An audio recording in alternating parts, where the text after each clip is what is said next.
Salam sejahtera, terima kasih karena bersama dengan saya di Nazilin Unity Channel.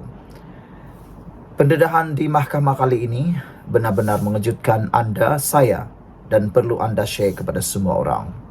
Saksi di mahkamah hari ini menyatakan pelaburan 1MDB tidak bawa untung. Jadi, kalau tidak bawa untung, buat apa ada 1MDB? Itu persoalan besar. Saudara-saudara sekalian, pegawai penyiasat SPRM Suruhanjaya Pencegahan Rasuah Malaysia memberitahu Mahkamah Tinggi di sini hari ini bahawa pelaburan yang dibuat oleh Syarikat Pelaburan Strategik Negara iaitu 1MDB tidak membawa sebarang keuntungan. Sebelum kita teruskan ulasan kali ini, jangan lupa Anda tinggalkan komen Anda untuk isu kali ini. Kalau tak bawa keuntungan, buat apalah ada 1MDB kan? Saudara-saudara sekalian, pernyataan itu atau kenyataan itu dinyatakan penguasa kanan SPRM Nuraida Arifin 37 tahun ketika menyangkal cadangan Peguam Bela Wan Azwan Aiman Wan Fakarudin bahawa pelaburan 1MDB mendapat untung melalui pelaburan yang dibuatnya. Wan Azwan memberikan contoh antaranya pelaburan syarikat itu di dalam sektor tenaga melalui pengambil alihan jana kuasa yang membawa keuntungan. Peguam Bela itu turut mencadangkan bahawa pelaburan hartanah yang dibuat oleh 1MDB turut menjana keuntungan melalui pembinaan Menara Tun Razak Exchange TRX. Bagaimanapun, Nuraida yang tidak bersetuju dengan cadangan peguam menjelaskan, jana kuasa tenaga berkenan akhirnya dijual kepada syarikat dari China untuk melunaskan hutang 1MDB. Kata Nuraida, TRX pula bukan dibangunkan menggunakan duit pelaburan 1MDB seperti yang terdapat dalam perjanjian usaha sama pada peringkat awal.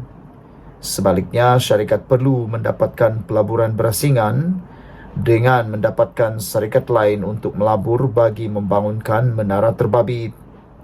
Malah katanya, hasil siasatan mendapati dana yang diperoleh untuk pembangunan TRX atau nama asalnya Kuala Lumpur International Financial District KLIFD telah diselewengkan dan pembangunan TRX sebenarnya dibiayai oleh pelabur asing.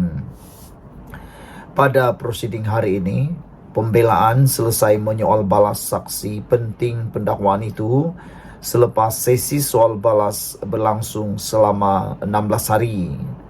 Peguam utama Tan Sri Muhammad Syafiee Abdullah memaklumkan pihaknya selesai menyoal balas saksi yang disambut oleh Hakim Datuk Collins Larkin Square.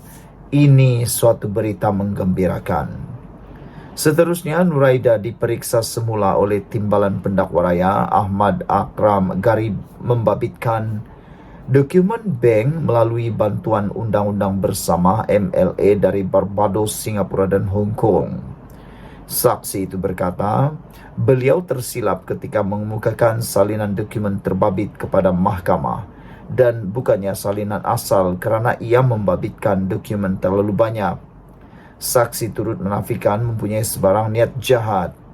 Dalam perbicaraan sebelum ini, Nur Aida memberikan keterangan bahawa beberapa negara menghulurkan bantuan dari segi penyerahan dokumen bank melalui MLA bagi membantu siasatan skandal 1MDB yang dihadapi Datuk Seri Najib Razak.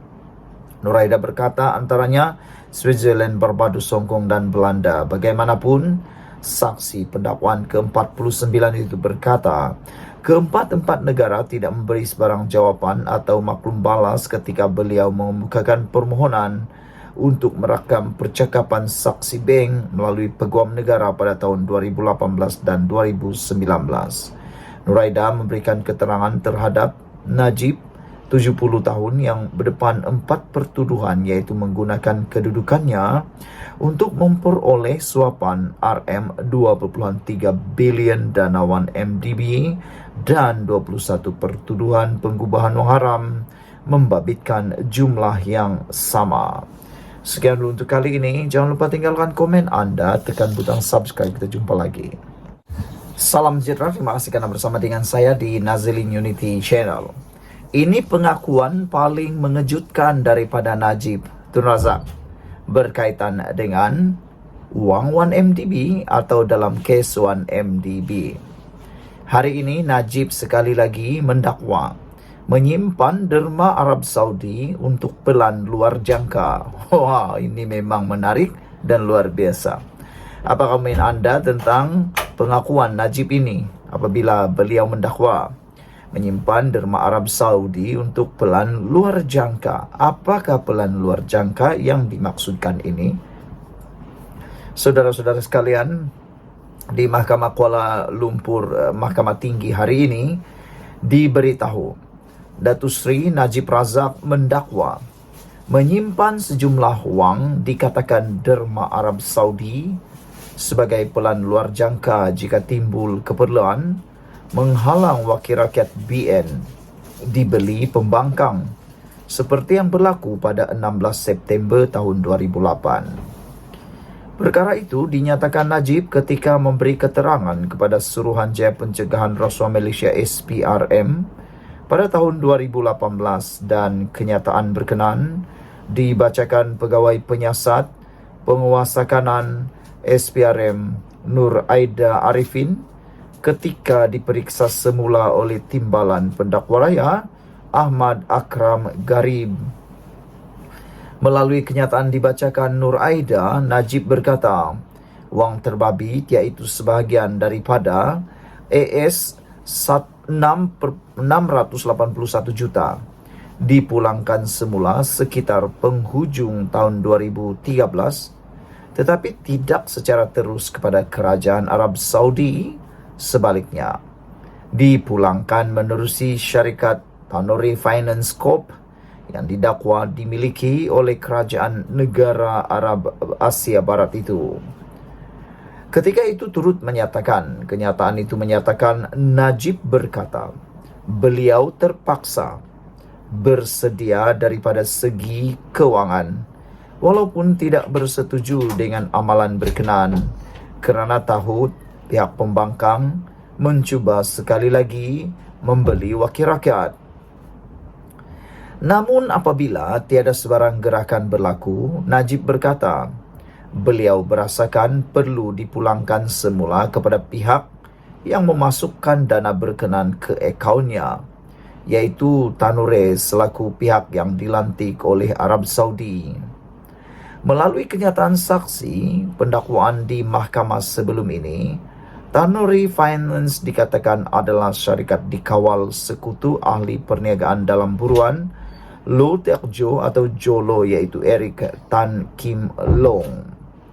Pada 16 September 2008, iaitu ketika Najib memegang jawatan Timbalan Perdana Menteri, Ketua Umum PKR ketika itu, Datuk Seri Anwar Ibrahim yang juga Ketua Pembangkang mendakwa lebih 31 ahli Parlimen BN kononnya akan menyertai Pakatan Rakyat PR. Melalui kenyataannya, Najib juga berkata, semua urusan untuk pemulangan semula termasuk dokumentasi, struktur dan proses kewangan adalah di bawah kawalan dan pengetahuan bekas Ketua Setiausaha Sulitnya Allahyarham Datuk Azlin alias bekas Ketua Pegawai Eksekutif 1MDB Nik Faisal Arif Kamil dan pihak bank. Bekas ahli Parlimen Pekan itu turut berkata beliau mengarahkan mereka untuk menguruskan perkara itu dan memberikan sepenuhnya mandat untuk memulangkan kepada pihak yang dilantik oleh Arab Saudi iaitu Tanuri, dan struktur pembayaran pemulangan semula adalah di luar pengetahuannya. Jelasnya beliau memulangkan semula duit itu kerana tiada keperluan lagi untuk pilihan raya dan sebarang perbelanjaan luar jangka dan dikuatiri jumlah yang besar disimpan dalam akaunnya boleh mengundang pelbagai persepsi sekiranya bocor. Sementara itu, Nur Aida bersetuju dengan Ahmad Akram bahawa daripada pembelaan Najib, beliau menerima derma Arab yang didakwa tidak digunakan Sebaliknya disimpan sebagai pelan luar jangka sekiranya terdapat kejadian luar jangka seperti 16 September.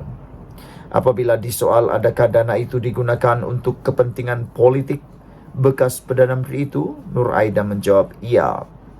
Disoal lanjut, saksi berkata bahawa sehingga hari ini Najib tidak pernah membuat sebarang laporan kepada mana-mana pihak mengenai dakwaan tanda tangannya dipalsukan.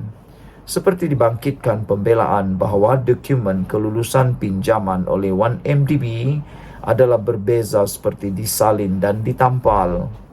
Perbicaraan bersambung petang ini dengan pembelaan menyoal balas bekas Gubernur Bank Negara Malaysia Tan Sri Zeti Akhtar Aziz. Sekian dulu untuk kali ini. Jangan lupa tinggalkan komen anda, tekan butang subscribe. Kita jumpa lagi. Bye-bye.